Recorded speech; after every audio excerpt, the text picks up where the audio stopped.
Pengajian Umdatul Ahkam. Ini ada pertanyaan, saya jawab terlebih dahulu. Apa hukumnya musik? Apakah kita boleh mengambil pendapat yang ringan-ringan apabila ada perbedaan pendapat di antara para ulama? Hukum musik menurut mayoritas para ulama adalah haram, berdasarkan sabda Nabi Sallallahu Alaihi Wasallam yang menyejajarkan antara alat-alat musik dengan hal-hal yang haram yang lain.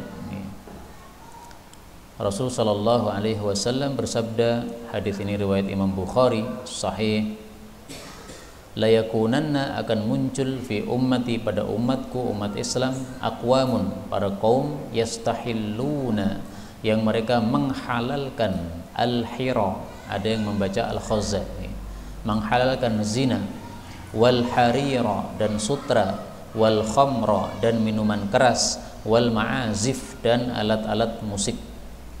Nah, hadis inilah yang dijadikan dalil oleh mayoritas para ulama bahwasanya alat musik adalah haram. Kenapa? Karena di sini Nabi mengatakan yastahillun, mereka orang-orang yang menghalalkan, berarti asalnya haram tapi mereka halalkan. Apa saja yang mereka halalkan? Satu, al-hira, zina. Zina jelas sepakat ulama haram. Al-harir, sutra, jelas haram bagi laki-laki, perempuan tidak haram. Al-khamra, minuman keras, jelas haram. Nah, ma'azif, alat musik, ini menurut mayoritas ulama adalah haram karena disejajarkan dengan 4 yang semuanya haram tadi, ya. Disejajarkan dengan 3 yang haram. Zina haram, sutra haram meskipun hanya untuk laki-laki haramnya, kemudian minuman keras haram. Nah, maka kalau di sini disebutkan alat musik, berarti alat musik juga apa? Haram. Tapi saya memang jujur, sebagian ulama, sebagian kecil, Ibnu Hazm misalnya berpendapat bahwasanya musik itu hukum asalnya mubah. Haram itu kalau berlebih-lebihan, tapi kalau tidak berlebih-lebihan ya hukum asalnya mubah. Nah, maka untuk mengatasi masalah ini sebaiknya kita mengambil aman, jangan pakai musik. Bukankah ada yang lebih bagus daripada musik? Murattal kan bagus, Pak. Sama-sama untuk menenangkan hati kan. Anda merasa tenang hati dengan musik. Murattal sama juga, menenangkan hati. Kemudian musik tidak mendatangkan pahala sama sekali. Murattal, kita dengarkan bacaan Quran, dapat pahala. Udah tenang hatinya dapat pahala. Nah, mending pilih yang tenang hatinya dapat pahala daripada sia-sia, bahkan mungkin bisa dapat dosa menurut mayoritas para ulama. Tapi kalau ada orang lain yang bermusik, jangan kemudian langsung kita pukuli karena dia melakukan satu keharaman, enggak begitu. Nah, mungkin mereka memakai pendapat yang tadi membolehkan selama tidak berlebih-lebihan. Kemudian pertanyaan kedua ini, tidak boleh ya kita mengambil pendapat yang ringan-ringan saja bila ada perbedaan pendapat, enggak boleh. Ini sepakat para ulama sudah, mereka mengatakan man tatabba'ar rukhas tazandaq. Barang siapa yang menurut-nuruti keringanan-keringanan di dalam perbedaan pendapat, nanti akan menjadi zindik, akan rusak agamanya. Misalnya dalam 4 madhab, bab nikah dia pakai madhab Hanafi. Madhab Hanafi tidak perlu ada wali nikah. Nah, ini rusak agama kita. Nanti dalam bab lain cari apa? Masalah musik tadi, udahlah saya pakai Ibnu Hazm saja, mayoritas para ulama saya buang. Nah, jangan begitu. Pakai pendapat yang kita yakini bahwasanya pendapat itu paling kuat karena dalil-dalilnya kuat, dalil-dalilnya dari Al-Quran maupun dari hadis Nabi Sallallahu Alaihi Wasallam. Saya yakin, Pak, semua kita itu kalau mau meninggalkan musik itu bisa. Orang itu cuma bab adat saja, karena sudah biasa dengar musik jadi enak. Tapi seandainya ditinggalkan, lama-lama juga bisa, nggak ada masalah. Sama dengan kita biasa minum teh, susah meninggalkan teh. Kalau dipaksa meninggalkan, bisa juga. Meninggalkan rokok, sama juga. Semuanya itu adalah apa? Bab adat saja. Kalau sudah terbiasa jadi enak, tetapi kalau mau meninggalkan sebenarnya bisa. Tapi sekarang kita lanjutkan pengajian kita, kitab Umdatul Ahkam. Kita sudah sampai pada hadis yang kedua. Qala al-muallif rahimahullahu ta'ala wa nafa'ana bihi wa bi'ulumihi fid dharain amin. An Abi Hurairah, dari Abu Hurairah radhiyallahu anhu, mudah-mudahan Allah meridhai beliau, qala, dia mengatakan, qala Rasulullah sallallahu alaihi wasallam, la yaqbalullahu, Allah tidak menerima, salata ahadikum, salat salah satu kalian, idza ahdatsa, apabila dia telah hadas, hatta yatawadda, sampai dia berwudu terlebih dahulu. Hadis ini menunjukkan bahwasanya suci dari hadas adalah syarat sah salat. Maka kalau ada orang yang belum suci dari hadas, dia melakukan salat, salatnya tidak sah. Bagaimana kalau lupa? Jadi misalnya saya pernah mengalami, Pak, sebelum subuh saya sudah hadas, tetapi saya kemudian tidak segera wudhu. Setelah itu adzan subuh. Setelah adzan subuh saya berangkat ke masjid, ikut sholat berjamaah di masjid. Kemudian ketika saya sudah duduk tahiyat, imam sudah hampir salam, saya baru teringat, tadi sebelum subuh saya sudah hadas, cuma saya belum berwudu. Akhirnya sholat dalam keadaan belum wudu, sama juga tidak boleh. Maka saya waktu itu langsung batalkan sholat, langsung ambil air wudu, datang balik ke masjid, imam sudah salam. Jadi awalnya saya tidak telat, jadi telat gara-gara apa? Lupa belum wudu. Karena itu kalau kita memang ragu-ragu, maka sebaiknya kita wudu saja supaya hatinya tenang. Kondisi seperti ini, panjenengan tadi maghrib sudah wudu, kemudian pengajian seperti ini, kemudian nanti adzan isya, ragu-ragu misalnya, tadi sudah hadas belum? Nah kalau pengen tenang, udah wudu aja lah. Tapi kalau antum pengen tidak wudu pas isya, maka ketika kita duduk pengajian seperti ini betul-betul diingat-ingat. Jadi harus ingat betul, saya tidak hadas. Nah, sehingga nanti salat kita tenang. Nah, maka biasanya karena saya sudah setiap hari itu pengajian pada maghrib begini, saya kalau duduk begini ini saya mengingat-ingat betul. Saya hadas atau tidak itu saya ingat-ingat. Nah, maka biasanya kalau saya hadas langsung, begitu selesai kajian saya langsung pergi supaya tidak lupa. Karena kalau tidak langsung wudu nanti khawatir lupa sebagaimana kejadian yang tadi itu. Apa yang dimaksud hadas? Hadas itu ada dua macam, ada hadas kecil, ada hadas besar. Hadas besar dibersihkan dengan cara mandi. Hadas kecil dibersihkan dengan cara wudu. Lah di sini Rasulullah mengatakan hatta yatawadda, sampai wudu. Berarti di sini Nabi bicara tentang hadas kecil. Kalau hadas besar dibicarakan dalam hadis yang lain. Hadis ini ketika disampaikan oleh Abu Hurairah ditanya, wahai Abu Hurairah, hadas itu maksudnya apa? Jadi ternyata orang Arab itu tidak semuanya paham istilah hadas. Itu karena beda bahasa.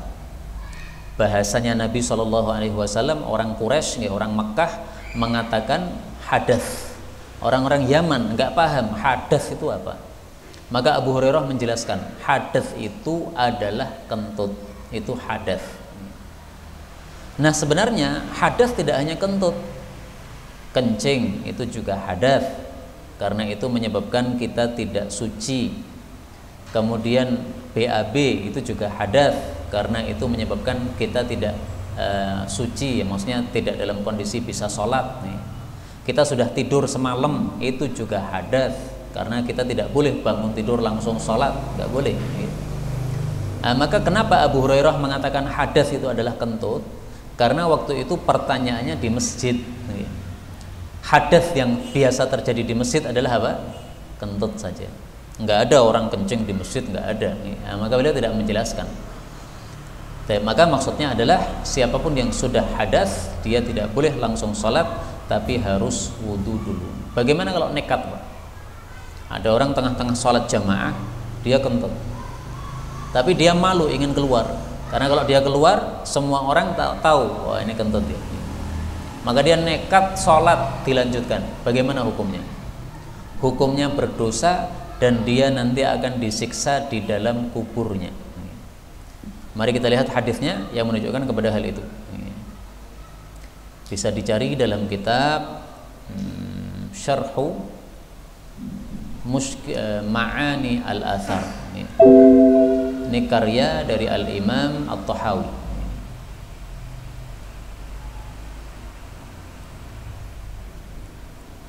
Saya berusaha mencarikan, mudah-mudahan hadisnya ketemu. Bi ghairi tuhur. Nah ini, ada seseorang yang masuk dalam kubur, kemudian setelah dalam kubur dia dicambuk oleh malaikat, dihukum 1 kali cambukan saja padahal.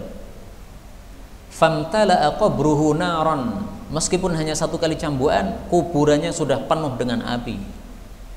Falamma martafa'a anhu, tatkala sudah selesai hukumannya, qala, dia bertanya, alama jalattumuni, kenapa kalian menyiksa saya, mencambuk saya? Qalu, maka para malaikat ini mengatakan, ini dalam kuburan Pak, innaka shallaita salatan bi ghairi tuhur, sesungguhnya kamu dulu pernah melakukan 1 kali salat tanpa bersuci. Maka salat kalau tidak bersuci, tidak berwudu padahal sudah hadas, selain salatnya tidak sah, ini yang pertama, juga dia berdosa. Dalilnya adalah hadis yang menunjukkan bahwa dia akan disiksa dalam kuburnya. Karena itu jangan malu kalau kita batal, ya keluar aja dari salat, nggak ada masalah. Rasulullah mengajari kita bagaimana caranya supaya kita keluar dari salat tapi tidak malu. Kata Nabi, pura-pura mimisan. Jadi misalnya kita batal, pura-pura gini Pak, pura-pura mimisan, padahal kentut. Itu cara yang diajarkan oleh Nabi Shallallahu Alaihi Wasallam. Bisa kita lihat dalilnya. Kita cari dalam kitab Jami'us Shaghir. Kata kuncinya bi'ang fihi. Idza ahdatsa ahadukum, kalau seseorang hadas fi salatihi, ketika salat, falyakhudh bi'ang fihi, hendaklah dia pegang hidungnya. Maksudnya apa? Pura-pura mimisan tadi. Tsummal yang sorif, kemudian adalah dia keluar untuk wudu. Hadis riwayat Ibnu Majah sahih. Jadi maksud hadis Nabi ini adalah jangan sampai orang gara-gara malu untuk keluar dari sholat sehingga dia nekat sholat dalam kondisi tidak suci. Itu maksudnya. Nah, kalau Anda malu, silahkan keluar dalam keadaan pura-pura mimisan. Tapi kalau nggak malu ya nggak harus begini.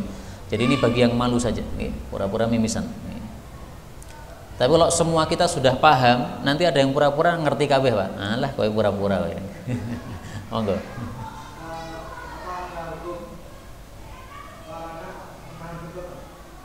Larangan apa? Menahan. Oh, apakah ada larangan menahan kentut pada waktu salat? Ada. Apabila kentutnya dahsyat. Kalau kentutnya ringan nggak apa-apa. Maka kentut dibagi 2. Ada kentut yang kuat, ada yang apa? Ringan. Yang kuat jangan ditahan. Yang ringan ditahan nggak apa-apa. Karena kalau yang kuat antum tahan, nanti posisi sholatnya rusak Pak. Sambil sholat sambil nggak salat mana ya. Kecil aja nggak apa-apa, ditahan. Mari kita lihat hadisnya.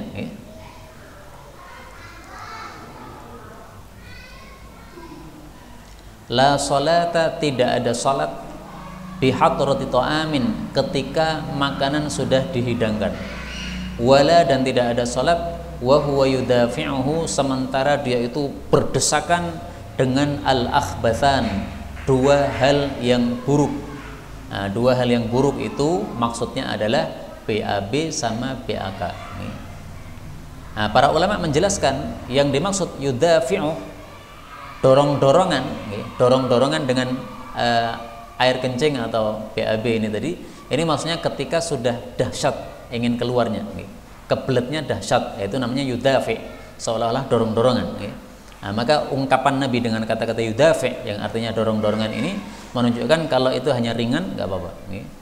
Jadi kita merasa sebelum sholat ini, wah ini kalau saya pipis bisa ini, tapi terasanya ringan, sehingga kalau kita lanjutkan sholat tidak akan mengganggu kekhusyuan, nggak apa-apa, lanjutkan. Tapi kalau sudah kencingnya sudah banyak, tertahan, maka jangan sholat, nanti tidak akan khusyuk. Nah, para ulama kemudian menyamakan hukum antara kentut tadi dengan BAB sama BAK, karena sama-sama keluar dari kubul atau dari dubur. Nah, maka kalau kecil ditahan nggak apa-apa, kalau besar nggak usah ditahan. Kadang-kadang kita makan sesuatu kan Pak, nah itu menyebabkan gasnya muncul besar. Nah udah nggak usah ditahan. Mungkin katanya ada yang bilang kalau makan pohung atau apalah, kebanyakan nanti gasnya masuk banyak. Nah, kalau gasnya masuk banyak berarti kuat di situ gasnya, udah jangan ditahan. Tapi kalau antum merasa bahwa menahannya masih ringan, ya masih bisa ditahan, nggak apa-apa ditahan. Tapi hadis berikutnya, hadis yang ketiga, wa an Abdullah bin Amr bin al-As wa Abi Hurairah wa Aisyah radhiyallahu anhum qalu qala Rasulullah sallallahu alaihi wasallam wailun, kebinasaan besar, lil aqabi, bagi tumit-tumit, minan nari, dari sebab api neraka. Maksud hadis ini adalah orang yang berwudu tidak sempurna sehingga tumitnya tidak terkena air padahal wajib terkena air, maka dia akan binasa masuk dalam neraka. Jangan kemudian orang mengatakan, kalau begitu saya tidak usah wudu sekalian, tidak usah sholat sekalian, tambah jerun nerakanya. Kita tidak sholat saja, apa kita sholat saja tetapi sholatnya tidak becus, itu nanti bisa masuk neraka. Apalagi tidak sholat sama sekali. Wudu tidak becus masuk neraka, apalagi tidak wudu, tambah masuk neraka lagi. Maka kewajiban kita adalah berhati-hati, jangan sampai kita wudu tidak kena semua anggotanya. Tangan ini sampai siku nih Pak, kalau wudunya hanya sampai sini, neraka ini nanti. Nabi menyebutkan aqab, aqab itu tumit. Ini bukan berarti ini hukum khusus tumit saja, adapun tangan nggak kena nggak apa-apa, bukan begitu. Kalau tangan nggak kena itu tambah aneh, tempatnya terbuka, tempatnya dekat sama kita. Tapi kalau tumit tidak kena, nah itu sesuatu yang mungkin agak wajar, tetapi tidak boleh seperti itu, karena tempatnya di bawah agak belakang, sehingga mungkin agak susah. Makanya disebutkan secara khusus oleh Nabi ini, karena biasanya orang kalau teledor jadi tidak terkena air. Nabi menyebutkan 3. Yang pertama adalah aqab, tumit. Yang kedua adalah araqib, urat keting. Urat keting itu adalah di atasnya tumit. Ini tumit, kemudian di atasnya itu ada tulang Pak. Nah itu samping kanan samping kirinya itu araqib namanya. Kemudian yang ketiga Nabi sebutkan juga adalah bagian dalam dari telapak kaki. Ini telapak kaki kita bagian dalam. Ini 3-tiganya disebut oleh Nabi SAW. Celaka, binasa orang yang 3 tempat ini tidak terkena air wudhu, dia akan masuk dalam neraka. Nabi menyebutkan 3 tempat ini karena 3 tempat inilah yang paling sering tidak terkena air kalau seseorang itu wudhunya asal-asalan. Tumit karena berada di bawah tadi, urat keting karena agak melengkung tadi, agak legok ya, sehingga kalau tidak dikenai air tidak kena air. Kemudian bagian bawah telapak kaki sama juga, agak legok dan bawah. Ini hadisnya semuanya kita dapatkan dalam kitab Al-Jami'us Shaghir. Rasulullah bersabda, wailun, binasa, lil araqib, bagi urat-urat keting, minan nar, karena dia masuk neraka kalau tidak terkena air wudhu. Dalam hadis yang lain Rasulullah SAW bersabda, wailul lil aqab, binasa tumit-tumit, wa butunil aqdam, dan bagian dalam dari telapak kaki, minan nar, karena masuk neraka kalau tidak terkena air wudhu. Nah, maka ini semuanya bukan mengkhususkan 3 tempat ini saja, tapi ini karena 3 tempat ini yang biasanya nggak kena air. Kemudian dari hadis ini kita ambil 2 faedah. Faedah yang pertama, kata-kata wailun ini artinya dalam bahasa Arab adalah binasa. Kenapa saya artikan binasa besar? Karena di sini ditutup dengan tanwin. Tanwin dalam bahasa Arab itu sering menunjukkan arti pembesaran, pengagungan. Wailun, binasa besar. Kalau al-wail itu binasa, tapi kalau wailun, nah itu binasa besar. Ini ilmu bahasa Arab. Kemudian al-wail menurut sebagian ulama itu adalah satu lembah di dalam neraka jahanam. Rasul bersabda, wailun, wail adalah wadin, nama satu lembah fi jahannam, dalam neraka jahanam. yahwi fihil kafir, orang kafir masuk dalam lembah wail tadi, arba'ina kharifan, 40 tahun lamanya, qabla ayyablugha qa'rah, sebelum sampai ke dasarnya. Tetapi hadis ini kenapa saya tidak jadikan sebagai tafsiran untuk kata-kata wail tadi? Karena hadis ini derajatnya menurut Albani dhaif. Meskipun sebagian ulama mensahihkannya, okay? Imam Ibnu Hibban ini mensahihkannya, Imam Hakim ini mensahihkannya. Tapi ulama yang lain mendhaifkannya. Okay? Tapi kalau ada sebagian ustadz mengatakan wailun itu adalah nama lembah di neraka jahanam, nggak apa-apa. Okay? Jazakallahu khairan. Berarti beliau itu memakai hadis ini. Nah, maka wailun boleh diartikan binasa, boleh juga diartikan lembah di neraka. Kalau kita tidak menyempurnakan wudu, maka kita nanti masuk dalam lembah di neraka tersebut yang kita dicemplungkan dari atas 40 tahun lamanya baru sampai bawah. Baru sampai apa? Dasarnya. Na'udzubillahi min syarri dzalik. Kemudian faedah yang kedua, hadis ini sekaligus menunjukkan bahwasanya seorang alim, seorang pengajar ilmu boleh menyampaikan ilmu dengan teriak-teriak, nggak apa-apa. Dari mana taunya? Ya, jadi begini, hadis ini kan diriwayatkan oleh Imam Bukhari. Imam Bukhari ngasih judul untuk hadis ini, Pak. Bab bolehnya mengeraskan suara ketika menyampaikan ilmu. Karena kasus hadis ini adalah waktu itu Nabi sedang safar bersama para sahabat. Kemudian para sahabat ini berwudu dalam keadaan tergesa-gesa karena waktu sholat sudah hampir habis. Akhirnya sebagian mereka itu wudu tidak sempurna, wudu tapi kakinya masih ada yang kering. Nah, Nabi kalau safar itu kan biasanya berada di belakang, supaya kalau ada sahabat yang tertinggal itu beliau bisa menyapunya, bisa mengambilnya. Nah, maka beliau ketika melihat ada seorang sahabat wudu sementara kakinya ada yang tidak terkena air, beliau dari belakang teriak-teriak, wailul lil aqab minan nar, bahaya, bahaya itu, siapa yang wudunya belum kena air ini bisa masuk neraka, ini bahaya. Nah, teriak-teriak Nabi SAW. Nah, maka para ulama ngambil pelajaran, berarti boleh seorang kiai menyampaikan ilmu dengan teriak, nggak apa-apa. Melihat misalnya jamaahnya ada yang ngantuk, tiba-tiba teriak, kaget sama semuanya, bangun semuanya, nggak apa-apa.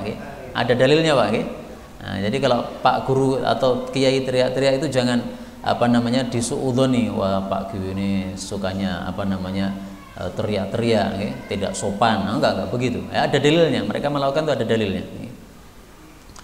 Ya, pengajian terserah gurunya. Kadang ada orang yang memang diciptakan oleh Allah wataknya itu pengajiannya pelan-pelan, kados agim ngoten nika, lembek-lembek.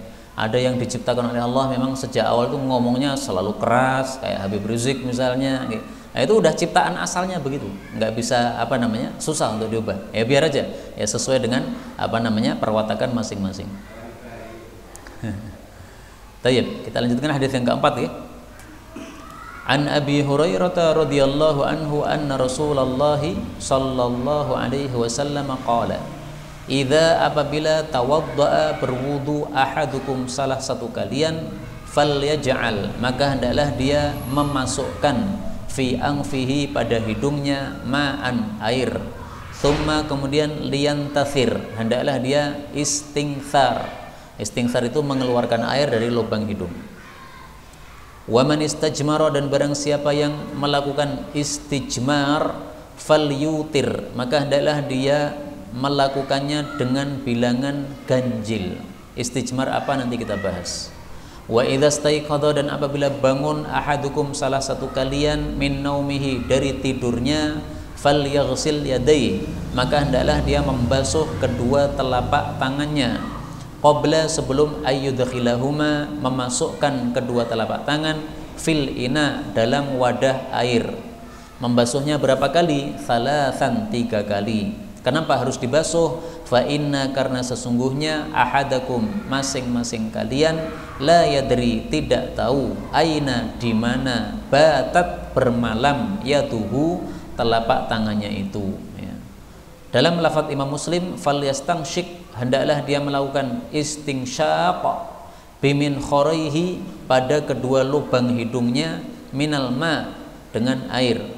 Dalam lafal yang lain, man tawadda'a, barang siapa yang berwudu, falyastansyiq, hendaklah dia istinsyak. Bapak Ibu rahimani wa rahimakumullah, hadis ini yang berkaitan dengan wudu ada dua. Sementara ada dua pembahasan yang lain yang tidak berkaitan dengan wudu. Pertama, yang berkaitan dengan wudu adalah istinsyak. Istinsyak itu memasukkan air dalam lubang hidung. Yang kedua, istinthar. Istinthar itu mengeluarkan air dari lubang hidung setelah kita memusakkannya. Para ulama berselisih pendapat, istinsyak, istinthar hukumnya wajib atau sunnah. Dalam mazhab Syafi'i hukumnya sunnah. Tapi meskipun hukumnya sunnah, marilah kita kalau berwudu jangan meninggalkan istinsyak sama istinthar. Kenapa? Pertama, karena Nabi selalu kalau wudu melakukan istinsyak, istinthar, nggak pernah meninggalkan. Yang kedua, karena kita khawatir pendapat ulama yang mengatakan istinsyak wajib adalah pendapat yang benar. Kalau pendapat itu benar, sementara pendapat yang mengatakan ini hukumnya sunnah adalah pendapat yang salah, berarti kita wudunya melanggar aturan sehingga kita berdosa. Dalam Al-Quran, Allah memang tidak menyebutkan istinsyak. Allah menyebutkan pada surah Al-Ma'idah, ya ayyuhalladzina amanu idza qumtum ila sholati faghsilu wujuhakum, basuhlah wajah. Tidak disebutkan istinsyak, tidak disebutkan kumur-kumur. Karena itu mazhab Syafi'i mengatakan kumur-kumur sunnah, tidak wajib. Istinsyak sunnah, tidak wajib. Kenapa? Tidak disebutkan di Quran.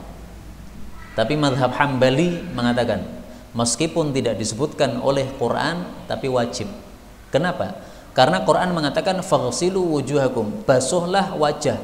Wajah itu ini termasuk mulut, ini wajah. Termasuk hidung, ini bagian wajah. Berarti Allah tidak perlu mengatakan kumur-kumur, tidak perlu mengatakan istinsyak. Membasuh wajah itu sudah kena semuanya. Istinsyaknya kena, istighfarnya kena. Nah, itu pendapat mazhab Hambali. Karena itu jangan sekali-kali meninggalkan istinsyak, istighfar pada saat wudu.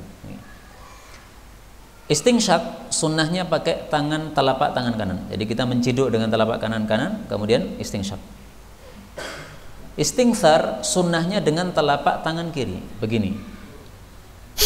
Ya, jadi mengambil. Nih. Seandainya tidak pakai telapak tangan kiri gimana? Toh tanpa ini pun juga sudah keluar airnya, ya nggak apa-apa. Cuman dalam hadis yang sahih riwayat Imam Nasai, wa nathara biyadihil yusra, Nabi istighfar dengan telapak tangan kiri. Ini. Maka kalau kita melakukan ini, pahalanya tambah. Seandainya kita istighfar tanpa telapak tangan kiri, ya tidak berdosa, tetapi pahalanya tidak tambah. Tapi kemudian dua masalah yang lain yang disebutkan dalam hadis ini, istijmar. Istijmar itu apa? Istijmar itu istinja tetapi tidak dengan air. Cebok tapi tidak pakai air. Itu namanya istijmar. Pakai tisu, pakai batu, itu istijmar. Di dalam Islam kita disuruh milih. Apakah setelah kita BAB atau BAK kita pakai air atau kita pakai istijmar? Bebas. Meskipun ada air tapi kita pilih pakai batu, nggak apa-apa. Meskipun ada air tapi kita pilih pakai tisu, nggak apa-apa. Cuman ada aturannya. Kalau pakai istijmar, pakai tisu atau batu, fal yutir, hendaklah dengan bilangan witir. Witirnya minimal 3 kali. Tisu diusap 1 kali, buang. Ambil tisu lagi, diusap 1 lagi, buang. Ambil tisu lagi, diusap 1 lagi, buang. Nah, itu minimalnya. Untuk BAB, untuk BAB minimalnya apa? Tisu 3 kali. 2 kali sudah bersih, meskipun sudah bersih, enggak boleh. Minimal 3 kali. Karena dalam hadis yang lain Rasulullah mengajarkan minimal 3 kali. Kalau 3 kali belum bersih, tambah lagi. Tisu yang keempat. Tisu keempat sudah bersih, tambah lagi. Kenapa? 4 itu genap. Padahal aturannya fal yutir, hendaklah ganjil. Maka tambah lagi 1 tisu, jadi yang kelima. Menambah 1 tisu sehingga menjadi kelima, padahal 4 tisu sudah bersih, ini hukumnya tidak wajib tapi sunnah. Jadi fal yutir ini perintahnya sunnah, tidak wajib. Tapi kalau 3 itu perintahnya apa? Wajib. Karena Rasulullah pernah minta kepada sahabat, tolong ambilkan 3 batu, saya mau BAB. Beliau BAB. Setelah itu disiapkan 2 batu sama 1 teletong yang sudah mengeras jadi batu. Maka Nabi cuma mengambil 2 batu, kemudian teletongnya dibuang sama Nabi. Iki ora watu iki, ora oleh. Golekno watu meneh. Maka dicarikan batu yang ketiga. Ini menunjukkan apa? Bahwa 3 itu betul-betul wajib. Seandainya 2 boleh, Nabi tidak akan menyuruh mengambil batu yang lain. Karena tadi sahabatnya susah cari batu. Karena susah cari batu, akhirnya dia ambil teletong. Tapi oleh Nabi ditolak, nggak boleh. Kemudian pembahasan yang keempat di sini adalah tentang cuci tangan setelah kita bangun tidur. Sebelum kita memasukkan tangan kita ke tempat air yang kita akan wudhu darinya. Karena khawatir kalau tangan kita ini pada waktu tidur terkena najis. Mungkin ada tikus yang mampir di tangan kita, kencing di situ, jadi najis. Sebagian orang ada yang sombong, Pak. Dia membaca hadis ini, dia mengatakan hadis ini untuk saya nggak berlaku. Karena saya itu kalau tidur, tangan saya di mana itu saya tahu. Kalau kalian mungkin nggak tahu, kalau saya tahu. Ini orang sombong, Pak. Maka langsung di-cash oleh Allah Subhanahu wa taala balasannya. Malam itu dia tidur, maka bangun-bangun tangannya ini masuk dalam dubur sampai pergelangan tangan. Padahal kan nggak mungkin lagi. Tapi itu karena hukuman dari Allah. Ini disebutkan dalam kitab-kitab syarah. Karena itu jangan sombong terhadap hadis Nabi SAW. Nabi mengatakan, cucilah karena kalian tidak tahu tanganmu di mana. Jangan sombong. Kalau saya tahu saya sebelum tidur itu tangan saya masukkan dalam plastik kresek, mau saya ikat. Jadi saya tahu ini tangan saya bangun masih suci. Jangan sombong begitu. Kalau sombong Allah gampang untuk memberikan hukuman. Kirim corona mati sudah. Mudah bagi Allah Subhanahu wa taala. Karena itu jangan sekali-kali sombong membaca hadis Nabi sallallahu alaihi wasallam. Udah taat aja, tunduk aja lah. Pokoknya Nabi ngomong apa udah sami'na wa ata'na. Ini contoh saja bahwasanya kalau ada orang sombong itu langsung dihukum oleh Allah Subhanahu wa taala. Allah tidak suka dengan orang-orang yang sombong terhadap Rasul sallallahu alaihi wasallam. Kemudian hadis ini berlakunya adalah apabila kita berwudu dari wadah air. Kalau berwudunya dengan keran, maka tidak harus mencuci tangan dulu. Tapi kalau berwudunya dengan wadah air, ember, maka kita harus cuci tangan dulu sebelum berwudu setelah bangun tidur. Karena dikhawatirkan tadi ada najis nempel pada tangan kita masukkan dalam ember tadi, najisnya masuk juga tercampur. Tapi kalau pakai keran kan enggak. Maka ketika kena air keran, udah najisnya ikut menetes mengalir pada air tersebut. Dan hadis ini menurut Imam Syafi'i berlaku hukumnya baik tidur siang maupun tidur malam, tidak dibedakan. Meskipun di sini Nabi mengatakan la yadri, seseorang tidak tahu di mana batat yaduhu, tangannya bermalam. Meskipun kalimatnya bermalam. Ini disebutkan oleh Nabi bermalam itu karena biasanya orang itu tidur pada waktu malam. Tapi kalau tidurnya siang sama aja. Setelah bangun tidur siang, maka sebelum kita celupkan tangan ke dalam wadah, cuci dulu. Kenapa? Kata Imam Syafi'i, karena di sini Rasulullah bersabda, fa inna ahadakum, karena seseorang di antara kalian la yadri, tidak tahu tangannya kemana pas tidur. Tidak tahu ini kapan saja sama aja. Kita tidur siang kita juga nggak tahu tangan kita kemana. Kita tidur malam kita juga nggak tahu tangan kita kemana. Nah, maka Imam Syafi'i katakan ini meskipun tidur siang tetap harus dilakukan hadis ini.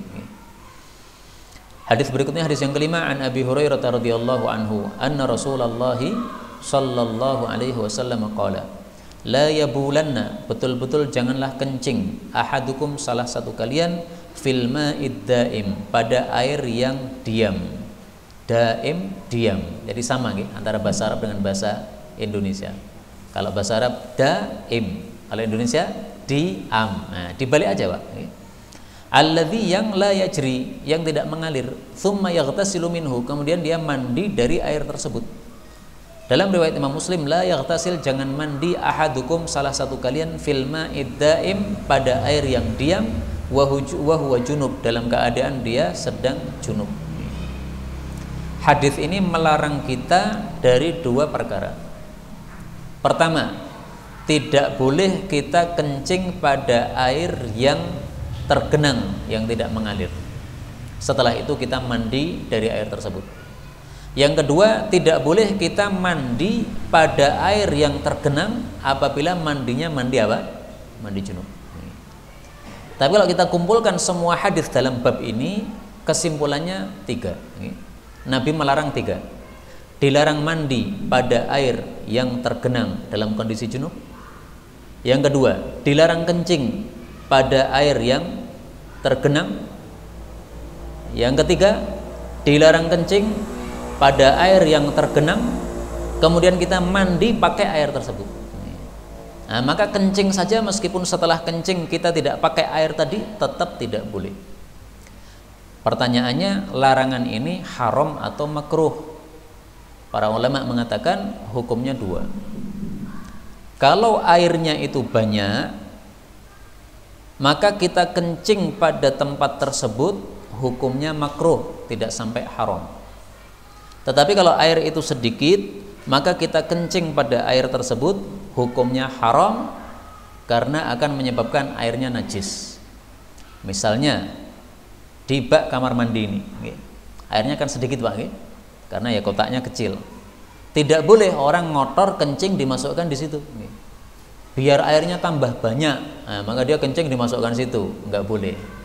Kenapa? Karena kalau Anda kencing di situ, nanti air ini akan berubah, di baunya sudah berubah, apalagi dirasakan, rasanya enak, baunya berubah atau warnanya berubah, maka ini menyebabkan airnya najis. Kalau air yang asalnya suci diubah menjadi najis, ini menyebabkan mubadzirnya air. Mubadzir itu dosa. Innal mubadzirina kanu ikhwana syayatin. Mubadzir teman setan, maka haram.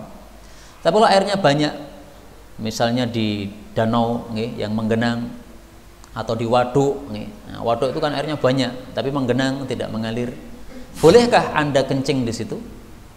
Hukumnya adalah makruh. Karena Anda kencing di situ tidak akan menyebabkan airnya berubah, tetapi menyebabkan orang jadi jijik. Ada orang mandi di pojok sana, renang di waduk tadi. Nah, tiba-tiba kita nongkrong di pinggir, kemudian kita BAB atau BAK. Yang di sana mungkin muring-muring, wah nganyel kayak. Ini waduk saya gunakan mandi malah dikencingi.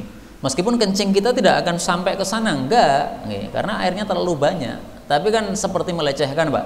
Ini untuk mandi malah untuk kencing. Nah, maka karena menyebabkan orang jadi jijik tadi, ini hukumnya kemudian menjadi makruh. Jadi ringkasnya, kalau kencing kita merusak air, maka haram hukumnya kencing di situ. Kalau tidak merusak air, maka tidak sampai kepada haram, tapi jangan dilakukan. Kencinglah di tempat yang lain, nanti kemudian masuk lagi atau berada di waduk tersebut. Bapak Ibu rahimani wa rahimakumullah, kita mengenal dalam fikih Islam ada 4 madhab. Madhab Syafi'i, madhab Hambali, madhab Maliki, madhab Hanafi. Sebenarnya madhab dalam Islam itu tidak hanya 4, banyak madhab, tapi semuanya kemudian punah, tersisa 4 madhab. Salah satu contoh madhab yang dulu ada, sekarang sudah nggak ada, madhab zahiri namanya. Sekarang ini sudah semacam tidak ditemukan kelompok madhab zahiri di negara mana, nggak ketemu. Kalaupun ada itu paling 1-2 orang aja, perorangan. Tapi kalau sampai menjadi satu kelompok besar, nggak ada. Madhab zahiri termasuk madhab yang punah. Kenapa punah? Salah satu sebab punahnya karena madhab zahiri ini aneh di dalam bermadhab. Contohnya gini, di sini Rasulullah mengatakan la yabulanna ahadukum fil ma'id daim, jangan kencing di air yang tergenang. Mereka mengatakan Rasulullah hanya melarang kencing di air yang tergenang, tapi kalau antum kencing di wadah ini kemudian antum tuangkan pada air yang tergenang, nggak apa-apa. Yang dilarang itu langsung ngotor pada ember, itu nggak boleh. Tapi kalau kita ngotor dulu di botol, kemudian setelah dari botol kita tuangkan di ember, nggak apa-apa. Tidak dilarang oleh Nabi SAW. Nah itu madhab itu akhirnya punah. Kenapa? Nggak masuk akal. Namanya kencing di situ dilarang, dituangkan sama aja dilarang. Kan intinya kan jangan merusak air, kan intinya begitu. Itu sama dengan orang mengatakan, Allah hanya mengatakan wala taqul lahuma uff. Jangan ngomong kepada orang tua uff, tapi kalau napuk orang tua nggak apa-apa. Yang dilarang ngomong uff, kalau napuk nggak dilarang. Nah, itu sama dengan jangan buang sampah di sini, tapi nggak buang sampah di situ, malah BAB di situ. Nah, ngawur itu. Kalau sampah saja dilarang, BAB lebih dilarang. Nah, ini penyebab mazhab zahiri punah sekarang kita tidak dapatkan lagi. Wallahu a'lam bishawab. Inilah yang dapat kita pelajari malam hari ini karena sudah habis waktunya. Tapi ini ada pertanyaan saya jawab sekalian. Ruqyah syar'iyyah untuk kesembuhan diri sendiri yang benar apakah ada dan bagaimana cara dan bacaannya? Karena sakit bertahun-tahun dan sudah periksa kemana-mana tidak kunjung sembuh. Ruqyah syar'iyyah untuk diri sendiri diajarkan oleh Rasulullah sallallahu alaihi wasallam. Ada dua yang bisa kita amalkan. Yang pertama, ruqyah dengan Al-Quran. Yang kedua, ruqyah dengan doa. Untuk Al-Quran, bacalah surat Qalaqil. Apa itu surat Qalaqil? Surat 3 qul. Qul huwallahu ahad, qul a'udzu birabbil falaq, qul a'udzu birabbin nas. Ini namanya surat 3 Qalaqil. Bacalah 3 Qalaqil, kemudian antum tiupkan pada telapak tangan, kemudian diusapkan. Ini yang dilakukan oleh Nabi ketika sakit. Beliau baca 3 Qalaqil, kemudian beliau tiup, kemudian beliau usapkan pada wajah, pada seluruh tubuhnya, supaya sembuh. Yang pertama. Yang kedua, mari kita membaca wirid untuk meruqyah diri sendiri. Jadi ruqyah tidak perlu kepada orang, ruqyah diri sendiri bisa diajarkan oleh Nabi. Caranya gimana? Rasulullah bersabda, letakkanlah yadaka, telapak tanganmu, maksudnya telapak tangan-tangan, alal ladzi ta'allama, pada tempat yang sakit, min jasadika, dari tubuhmu. Misalnya sakit gigi, pegang begini. Wa qul, ucapkanlah bismillah 3 kali. Bismillah, bismillah, bismillah. Kemudian ucapkanlah 7 kali. A'udzu billahi wa qudratihi min syarri ma ajidu wa uhadiru. Baik, kita tutup kajian ini dengan membaca bersama-sama. Bismillah 3 kali, lalu nanti menirukan saya a'udzubillah. Monggo. Bismillah, bismillah, bismillah 3 kali nggih. Nah, sekarang ditirukan. A'udzu billahi wa qudratihi min syarri ma ajidu wa uhadiru.